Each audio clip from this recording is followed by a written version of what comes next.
அண்ணா என்ன பண்ணுறாருன்னா ஒரு பெரிய ட்ராவல் பண்ணுறாரு. பெரியாரோடு இருக்கிறார், பெரியாரோடு முரண்படுறாரு, பெரியார்ட்டிருந்து வெளியில் வர்றாரு. ஒரு சிஆர்எம் மணிக்கு முன்னாடி ஒரு இயக்கமாக ரன் பண்ணிட்டு இருக்காரு.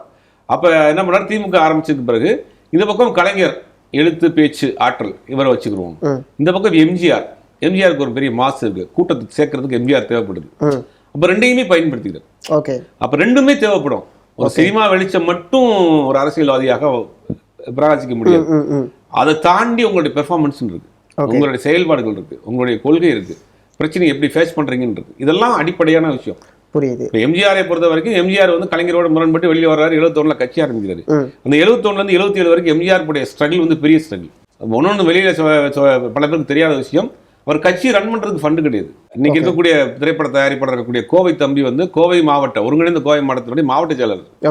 அவர் ஃபண்டு கலெக்ட் பண்ணி கொடுத்தாரு. இந்த மாதிரி நிறைய ஆட்கள் ஃபண்டு கொடுத்து தான் அந்த கட்சியை 71 77 வரைக்கும் ரன் பண்ணாரு. 6 வருஷம் பெரிய ஸ்ட்ரகிள். அரசியல்வாதி ஆயிட்டாரு. படத்தையும் திருப்பி போக முடியாது, கட்சியை ரன் பண்ணணும், என்ன பண்றதுன்னு தெரியல. இப்படி ஒரு ஸ்ட்ரகிள் இருந்தா அதுக்கு பிறகுதான் முதலமைச்சர். எம்ஜிஆருக்கே அந்த ஸ்ட்ரகிள் இருந்துச்சு, எம்ஜிஆருக்கே அந்த நெருக்கடி இருந்துச்சு. அதெல்லாம் தாண்டி வரணும்.